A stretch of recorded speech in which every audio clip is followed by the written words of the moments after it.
Good morning and welcome to Community Roundtable, a free public service brought to you on AM 1590 KDJS. If you're a member of a nonprofit organization and would like to be featured on the program, call the KDJS Newsline at 320-235-2900. That's 320-235-2900.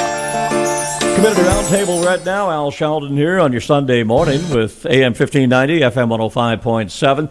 Couple of weeks ago, we talked with Barb Levin, local resident, lives in the northern part of Kandiyohi County. Barb has done tons of unique things in her life, from riding a horse from New Ulm to New London, to being in the Philippines as a missionary, to driving tour buses all over the country, like Florida just about 3 weeks ago. You were down catching some Rays and some Minnesota Twins, were you? Yes, we were. Yeah. With R&J Tours. Yeah, lots of topics here. Barb's an author and book at the Kandiyohi County Historical Society on a little history about the county.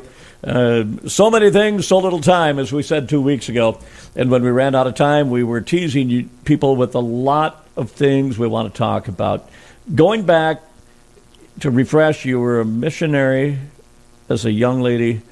1987 is when you first went to the Philippine Islands? 85 was my first trip. 85. And you came back for good, we think, in 1990?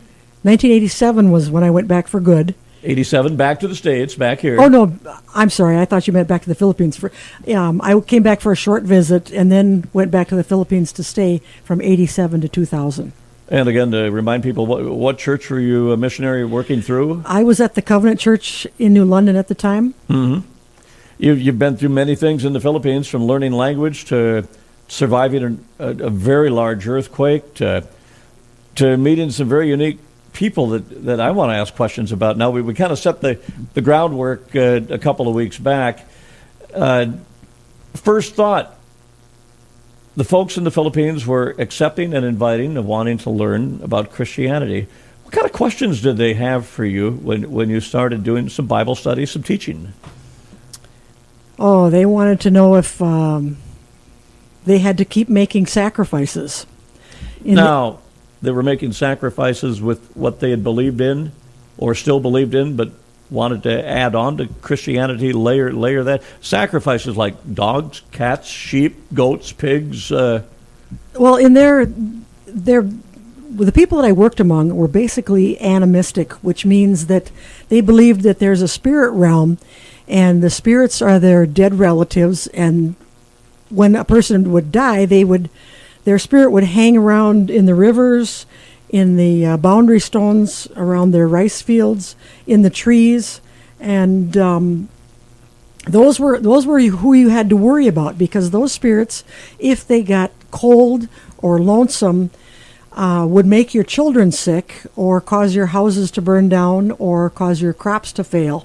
And so they were always interested in who it was that made their child sick, and then what that spirit required so that your child would get well. So there would always be somebody in the village called a mansopok, who would be, I suppose our English translation would be like a witch doctor, who could talk to the spirits of the dead and find out who it was that caused this child to be sick, for example, and then what they wanted so that they could make your child well again. And oftentimes what the spirit medium would come up with is, oh, it's your uncle who died 10 years ago, and he feels lonesome because you've forgotten him.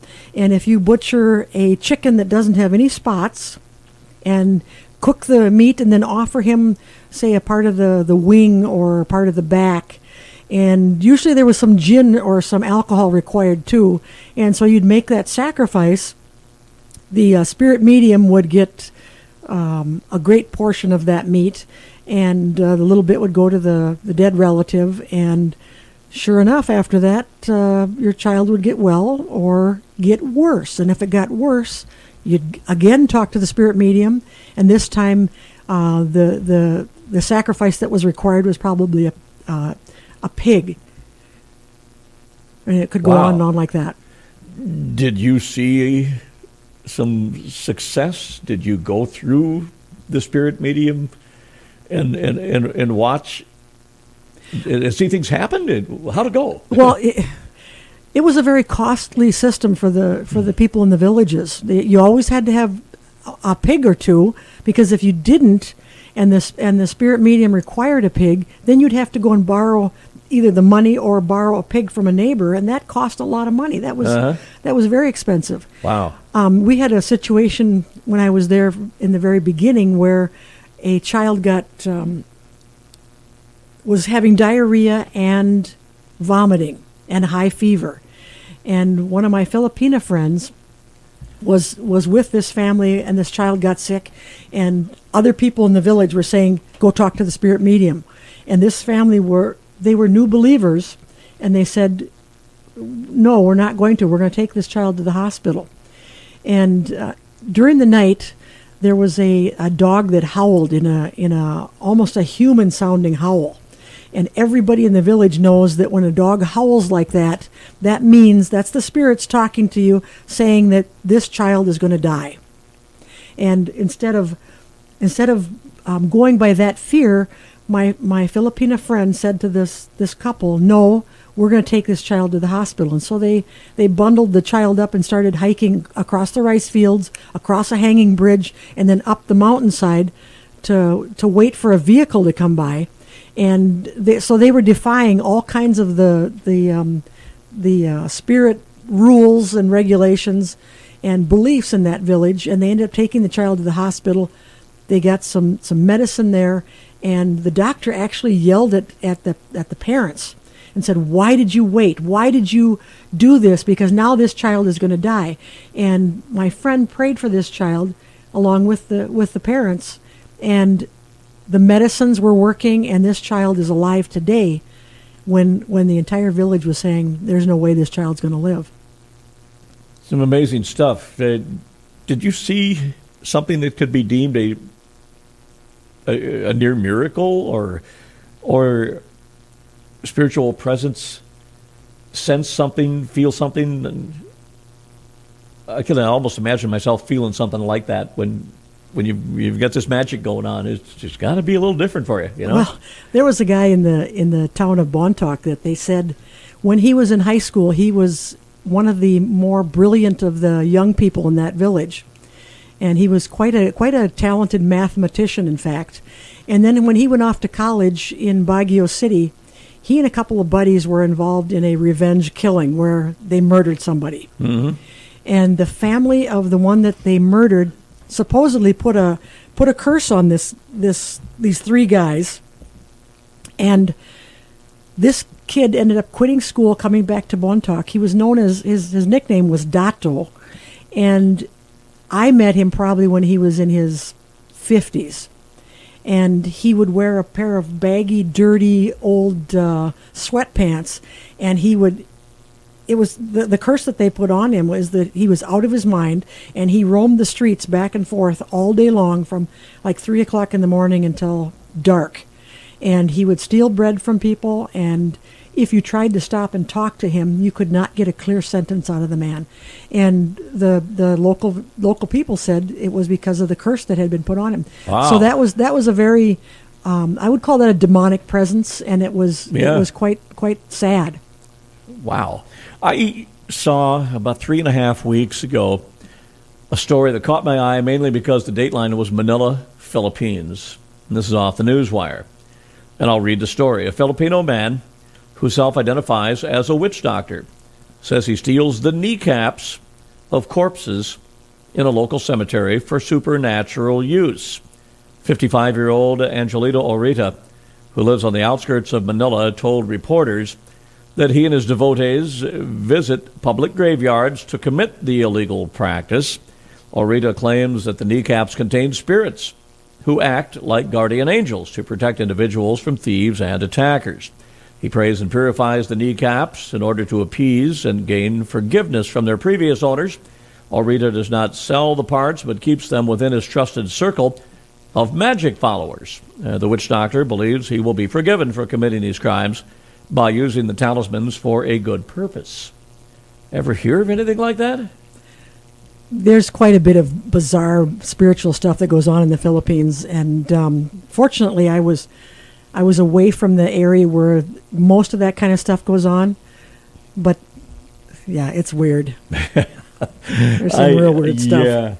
Yeah. We're talking with Barb Levin, missionary in the Philippines for about 15 years, and back here and recently back over to the Philippines, which we are working our way toward. But right now, I want to work our way toward your museum that you and your husband Larry have outside of New London. You have a room in that museum dealing with the Philippines while you were there.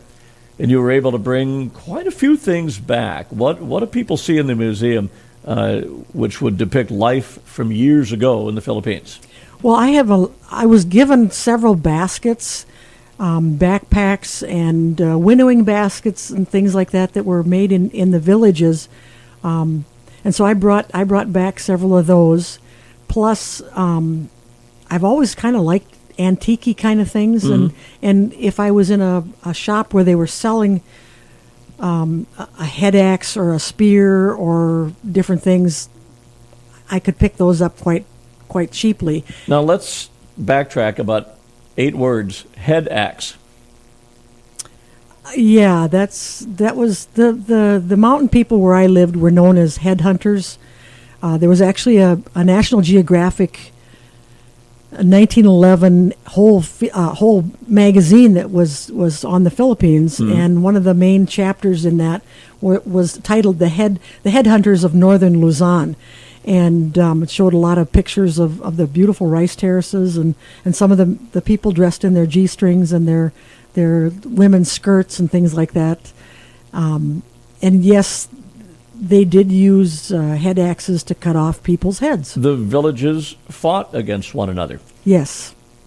And that's what they did. So you have one of these in your museum. I actually have 4 of them. Ooh. Now, when you were there, this was not a problem, right? They did not use head axes when I was there. They had graduated to using guns and Armalites. Did you have to worry while you were there about anything with another village? No, my head was of no value to them. But, as they graduated to weaponry that we're more accustomed to, the villages all were peaceful by the time you were there, or not? When I left in 2000, one of my good friends over there was walking through a part of the village with me, and he said, "Oh, Barb, look across the river to the village of Samoki." And so I looked across the river, and he said, "Do you see that white flag hanging over there?" And I squinted my eyes, and I looked hard, and I go, "Yeah, I see a white flag. What's that mean?" And he goes, "That's the Samoki people taunting us over here in Bontoc, saying, 'Ha ha ha! We've done a revenge killing.'" And so, as recent as 2000, there was still some revenge killing going on. I'm shaking my head right now. Hence the little pause of silence. Okay, it's hard to imagine, but it's while some people say it's a big world, some people say it's a small world. It's still a very unique world. There are some remote areas. This would have to be considered one of the more remote areas of the world, I would imagine, where you're at, right? Yeah, it was very remote. Now, through your time there, the 15 years, how many other people from your original party of missionaries through the Covenant Church were with you? Did a lot of people stay? Did a few stay? Well, I was actually the only one from the Covenant Church in New London that was over there. The team that I was originally over there with came from all over the world. We actually had our training in Hawaii, and we had a couple of kids from Norway and then several from different states around the United States. None of those people went back with me. But there were some other Americans that were there. There was a gal from Guam. We had a team member from Fiji for a while. But most of my fellow missionaries were local Filipinos, and I could not have done any of the ministry that I did over there without the help of the local Filipinos. I'm going to say they have to be welcoming and wanting to learn, obviously. Where and when the folks of the Philippines wanted to learn about Christianity? How far does that date back where they decided, hey, we want to learn this? And eventually, here came folks like yourself, Well, the history of the church in the Philippines goes back probably about 600 years. The Spaniards took control of the Philippines in about 1500, and they brought Catholicism with them, and they were able to conquer mostly the middle part of the country and Manila, and then made attempts to go up into the northern part of the country, up where I was. But the Igorot people, the mountain people, murdered all the Catholic priests and anybody that came up there bringing the gospel at that time. And then in the year 1898, the U.S. government had a war with Spain called the Spanish-American War, and we won control of the Philippines in 1898. And then as early as 1900, the U.S. government started sending governors and ex-military people over to the Philippines as teachers and government officials, and they also invited some of the Protestant missionaries to come.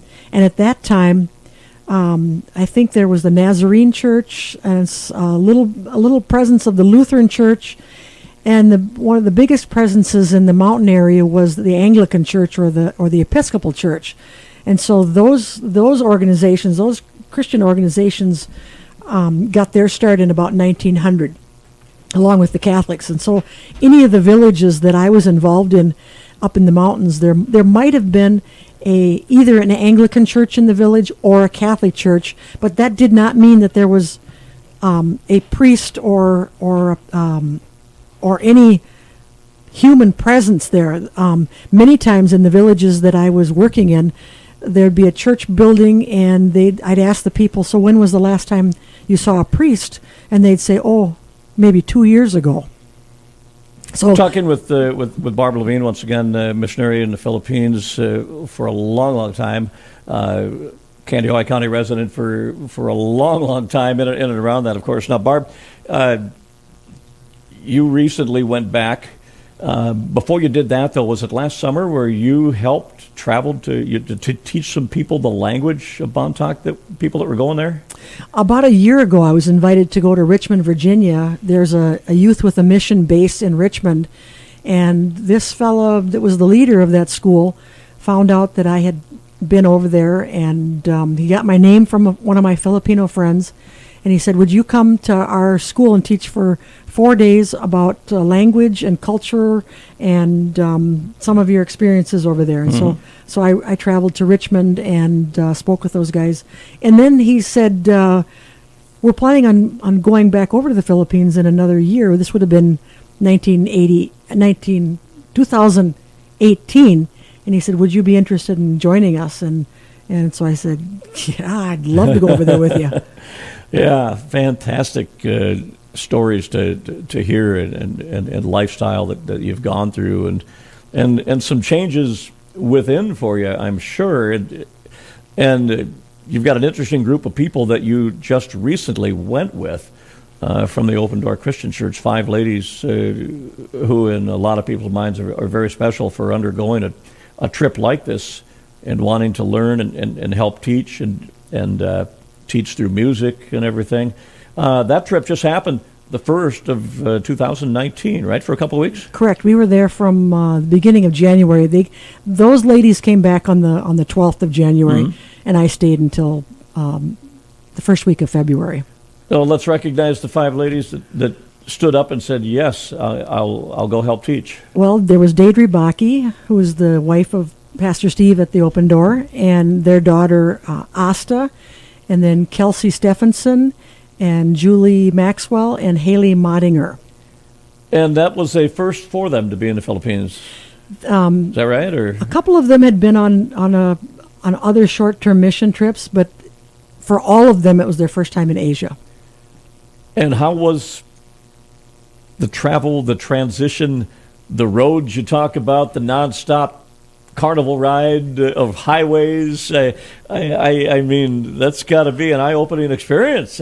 Well, I warned them ahead of time that the roads would change dramatically at each step of the journey, and I said I actually showed him a YouTube video that labeled that the road that we were traveling on as one of the worst roads in the world. Whoa. and it really wasn't too bad. And I said probably the worst part will be the last about 10 kilometers as we go to the village. And I said, in 2000, well, perhaps my last time to the village of Delikan, which was where we went, had been probably 1990, somewhere in there. And at that time, there was no road to the village. It was a 5-hour hike getting there. They had no electricity. They had no. There was running water in various places in the village, but no houses had running water, and there were no bathrooms in the village. And I said, but my most recent news about the village is that there is a road, there is electricity, there is running water now, and there are bathrooms. And was there? There was. There was. But don't expect a bathroom like what we have in our houses. Oh, I'm sure. It was far from that. But still at least a place. Yes. Yeah, okay. How do you pack for a trip like that? Well, I had suggested to the gals that we pack light, and I said I was going to be bringing one big suitcase with some gifts that I needed to bring to different people, but we should. I said I'm only going to take like 2 pair of jeans and 3 t-shirts, and the rest is going to just fit in a backpack. And you were there for how long? I was there for 5 weeks. You were there for 5 weeks. The other ladies for about 2 weeks, roughly. So for 5 weeks, that's all you had? That's all you needed? That's all I needed. You had enough to where you got something on your back while you're doing laundry. Right. And how's laundry done in the Philippines where you were at in Bontoc? Well, we did everything by hand, or I did everything by hand. I don't think my teammates did very much, but wow. Yeah. Yeah, it's just a unique lifestyle. The food, was it easy to adapt to, not only in your first 15 years, but on the second leg here for the 5 weeks? Is it tough to get old tummy reacquainted, Well, I warned the ladies that we'd be eating rice 3 times a day, and we did. And I was very proud of them because they ate absolutely everything that was put in front of them. In fact, the very first night that we were in the village, one of the pastor and his wife said, "Oh, we're so happy to tell you that we're invited to a birthday party." Well, I knew that a birthday party meant that there would be chicken fixed in they call it pinik pikin. And we entered this little house and sat on everything from buckets to little tiny stools to benches and sitting on the floor because there were quite a number of people there already. And afterwards, one of the ladies said, "Did you see that pot of meat, of chicken? The head was in there and the feet." And bless those ladies, because they still, each one of them took something to eat, and as far as I know, finished their rice and finished their meat, and didn't show any astonished faces that would have kind of turned the local people off. They did a very good job of eating everything that was put in front of them. Now, this was a recent missionary trip, again, first part of this year, to, again, help teach Christianity to the people there that want to learn more. And there was a little bit of music involved. Is that right? There was a little bit of music, and our team was blessed with a gift from somebody back here who gave us money enough we bought a guitar, an amplifier, and a beat box to take to the villages. And when we actually went to visit a friend of mine who was a new pastor in this village, and the last time I had seen this guy, his name was Frederick, and the last time I had seen him, he was about 15 years old and a student in one of our Bible studies. And I heard him a year ago, I heard that he was a school teacher in this village, and he realized that there was no church in that part of the village. And so he decided that he could be a pastor to the people in his part of the village. And so they put a lean-to on the side of his house, and that became the church. And they bought some plastic chairs and built some benches and put up a sheet, and that was their church.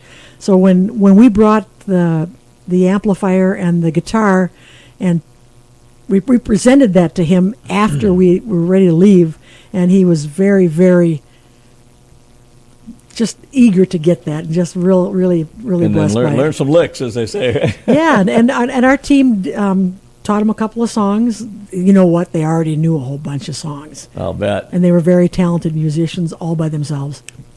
Isn't it amazing how you can learn that you don't need everything, you don't need stuff? We talked about that a couple of weeks ago, how simplified and happy life can be. I know my wife and I have seen that on our travels to a couple of different places where life is simple. You can call it humble if you want to, but clean clothes and a big smile, so prevalent in places where you maybe wouldn't think it would be that way. We're used to having the luxuries and the pleasures, and if you don't have them, after a while you don't miss them, do you? No. Wow, that is totally an amazing array of travels that you've been on to the Philippines. How do you say, let's go to church in Bontoc? And tako makimisa. And you can identify misa as mass from the Catholic the Catholic background.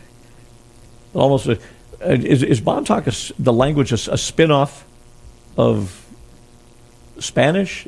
If you were in Manila and heard locals talking in their language, would that be a Spanish spin, or how does it relate to? Where did it come from? There are a lot of Spanish borrowed words, but We have them in the English language. we have yeah.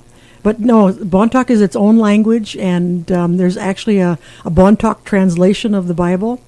And then around the Bontoc area, there's the Ifugao language, there's the Kankanai language, and there are a couple of Kalinga languages. So you don't have to go very far to get an entirely different language. Same alphabet? Yes. Okay. The nouns and the vowels and the consonants are, maybe when you spell a word out, are going to be placed differently, obviously, than English. Like I could buy a vowel and win the game, the old game. I could buy a vowel, please. Oh, gosh. You're pretty comfortable with the language. You've taught other people the language. But do you feel like you're still missing some of the language?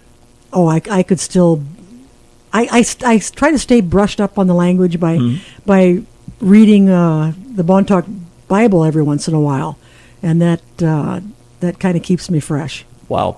Talking with Barb Levin, and it's been another, can you believe it, another half hour? Oh, my gosh. You and I talked 2 weeks ago, and I knew right out of the gate that we weren't going to cram everything into 1.5 hour of Community Roundtable. Barb was gracious enough to visit with us here 2 weeks later, and now another half hour has flown on by. If anyone is interested in becoming a missionary, what do they do? Wow, find an organization that will sponsor you or train you and go. Just go. And for Do life it. in the Philippines, talk to you. Stop out to the museum. Make an appointment. How do we get a hold of you guys for the museum where we can make a little trip, Yeah, well, Larry and I both still work, and so we don't have regular open hours, but if you get a hold of us on the phone, Well, you can call us here at the radio station. I'll get you hooked up. that sounds good. That'd probably be an easy thing to do. This is our 231-1600 office line. And see what the Philippine corner of the world landed here in Candioi County. You're just outside of New London, about 3 miles on County Road 40. So easy to get to, paved roads, dinosaurs in the yard, and a Bigfoot. Amazing stuff here, Barb. Thanks for coming in and visiting once again. Good way to spend Sunday morning, Thanks for having me. Barb Levin with us. That is Community Roundtable. We'll be back next Sunday. You've been listening to Community Roundtable, a free public service brought to you on AM 1590 KDJS.